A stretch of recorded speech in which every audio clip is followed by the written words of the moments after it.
Good evening everyone. మీరు screen మీద చూస్తున్నారు జేఎస్టీ డబుల్ స్టీలు, అదేవిధంగా Infy, UPL, coal India, SBI life, axis bank నేను స్టాక్స్ ఇవ్వడం జరిగింది. ఇవి మనం ఈ ఎన్ఎస్సి టాప్ ఒకసారి చూద్దాం. ఈ వెబ్సైట్ రీఫ్రెష్ చేస్తున్నాను మీ కళ్ళ ముందు. ఇక్కడ కానీ మనం చూసుకున్నట్లయితే SBI life, JST double steel ఈ రెండు వచ్చేసి మనకి టాప్ ఎన్ఎస్సి టాప్ 5 గెయినర్స్ లిస్ట్లో ఉంది. కింద వచ్చేసరికి ఇన్ఫీ వచ్చేసి టాప్ 5 లూజర్స్లో ఉంది. అంటే 3 స్టాక్స్ మనం ఏ అయితే సెలెక్ట్ చేసామో ఆ 3 స్టాక్స్ మనకి టాప్ 5 గెయినర్స్, టాప్ 5 లూజర్స్లో మన యొక్క స్టాక్స్ రావడం జరిగింది. అవి యొక్క ఎంట్రీ లెవెల్స్ ఏంటి అవన్నీ చూద్దాం. ఇప్పుడు మనం 5 మినిట్స్ టైం ఫ్రేమ్ తీసుకున్నానండి. నిఫ్టీ మనం ఈ క్యాండిల్లో మనం ఎంట్రీ పాయింట్ తీసుకుందాం అనుకున్నాం విత్ నియర్ స్టాప్ లాస్ తోటి. ఇక్కడ కానీ మీరు తీసుకున్నట్లయితే ఈ క్యాండిల్ మూవింగ్ యావరేజ్ పైన క్యాండిల్ క్లోజ్ అవడం జరిగింది. ఈ లైన్ పైన క్యాండిల్ క్లోజ్ అవడం జరిగింది విత్ స్టాప్ లాస్ ఇదండి. ఇక్కడ మనం కానీ చూసుకున్నట్లయితే ఒక ఎంట్రీ పాయింట్ ఇక్కడ దొరికింది. ఈ ఎంట్రీ పాయింట్తో మనం టార్గెట్ ఇదండి మెయిన్. బట్ కాకపోతే మన టార్గెట్ వచ్చేసరికి దాటి వెళ్ళిపోయింది ఇక్కడ దాకా.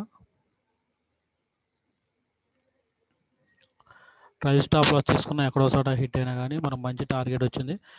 మన ఎగ్జిట్ పాయింట్ సరే ఇక్కడ అనుకుందాం అనుకోండి 1150 క్యాండిల్. మనం అది ఒకసారి నేను 680 సిఈ ఆప్షన్ తీసుకున్నాను. ఆప్షన్ ఎలా వర్క్ అయిందో మనం చూద్దాము. 680 ఆప్షన్ ఎంట్రీ క్యాండిల్ టైం వచ్చేసి 950 క్యాండిల్. 950 క్యాండిల్ ఇక్కడ కానీ మీరు కానీ చూసుకున్నట్లయితే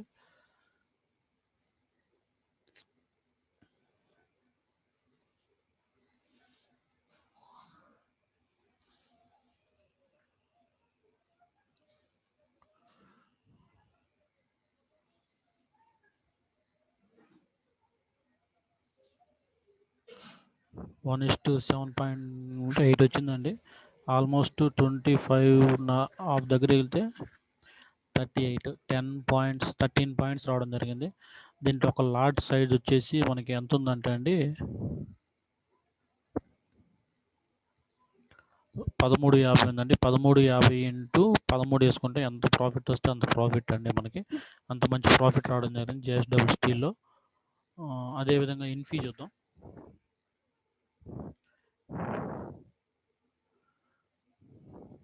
ఇన్ఫీ చూడండి, మన యొక్క లెవెల్ ఏదైతే ఉంది ఈ లెవెల్ పైన క్యాండిల్ మనకు క్లోజ్ అవ్వలేదు. ఈ లెవెల్ క్యాండిల్ క్లోజ్ అయింది, దీని హై బ్రేక్ అవ్వలేదు. నెక్స్ట్ ఈ క్యాండిల్ క్లోజ్ అయింది, దీని హై బ్రేక్ అవ్వలేదు. దీన్ని ఇన్సైడ్ క్యాండిల్ అంటారు. ఇన్సైడ్ క్యాండిల్ మన మెయిన్ కాన్సెప్ట్. ఇన్సైడ్ క్యాండిల్లో బ్రేక్ అయింది, మంచిలా రావడం జరిగింది. సరే, ఈ ఎంట్రీ తీసుకోలేకపోయినా కానీ ఎవరైనా సరే ఇక్కడ మనకి ఏదైతే క్యాండిల్ ఉందో మూవింగ్ యావరేజ్ కింద ఉంది, ఈ లెవెల్ కింద క్లోజ్ అయింది. ఈ లెవెల్ తీసుకున్నా మన టార్గెట్ ఇక్కడ దాకా అచీవ్ అయింది. తర్వాత కోల్ ఇండియా, యూపీఎల్ అండి. యూపీఎల్ మీరు కానీ చూసుకున్నట్లయితే దీనిపైన క్యాండిల్ క్లోజ్ అవ్వడం జరిగింది, టార్గెట్ హిట్ అవ్వడం జరిగింది, తర్వాత కిందకి రావడం జరిగింది. టార్గెట్ హిట్ ఇది కూడా. తర్వాత కోల్ ఇండియా అండి. కోల్ ఇండియా మీరు కానీ చూసుకున్నట్లయితే ఒక ఎంట్రీ పాయింట్ కూడా దొరకనంత స్పీడ్గా పైకి వెళ్ళింది ఈ లెవెల్ తర్వాత క్యాండిల్ పైన క్లోజ్ అవ్వలేదు. ఇక్కడ ప్రైస్ రిజెక్షన్ అయిపోయి కిందకు వచ్చేయడం జరిగింది. ఎంట్రీ దొరకలేదు కోల్ ఇండియా. అలాగే ఎస్బీఐ లైఫ్ అండి. ఎస్బీఐ లైఫ్ మార్నింగ్ ఇక్కడ ఎంట్రీ దొరికింది, మరి స్టాప్ లాస్ హిట్ అయినట్టే ఇది, నో డౌట్ దాంట్లో. యాక్సిస్ బ్యాంక్ కూడా మనకి ఎంట్రీ ట్రిగ్గర్ అయింది, ఎస్ఎల్ హిట్ అయినట్టేనండి ఇది కూడా.